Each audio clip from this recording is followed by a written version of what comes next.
హర్దీప్ నిజ్జర్ హత్యలో భారత్ ప్రమేయం ఉందని ప్రధాని ట్రూడో ఆరోపించడంతో ఈ ఏడాది భారత్ కెనడా సంబంధాలు దెబ్బతిన్నాయి.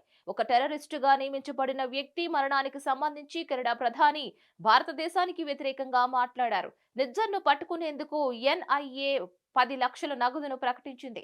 సమస్య తీవ్ర రూపం దాల్చడంతో ఇరు దేశాల దౌత్య స్థాయిలో అనేక చర్యలు తీసుకున్నాయి. ఇప్పుడు భారత్లో గొడవ పడే పరిస్థితి తమకు అక్కర్లేదని కెనడా ప్రధాని చెప్పారు. కెనడియన్ బ్రాడ్కాస్టింగ్ కార్పొరేషన్ కి ఇచ్చిన ఇంటర్వ్యూలో ఆయన ఈ వ్యాఖ్యలు చేశారు. దీని గురించి ప్రస్తుతం భారత్తో గొడవ పడే పరిస్థితిలో ఉండకూడదని ఆయన అన్నారు. మేము ఆ వాణిజ్య ఒప్పందంపై పని చేయాలనుకుంటున్నాము. మేము మా ఇండో పసిఫిక్ వ్యూహాన్ని ముందుకు తీసుకువెళుతున్నామనుకుంటున్నాము. కానీ కెనడా ప్రజల హక్కుల కోసం, ప్రజల భద్రత కోసం మరియు చట్టబద్ధమైన పాలన కోసం నిలబడడం పునాదిగా మేము అదే చేయబోతున్నాం.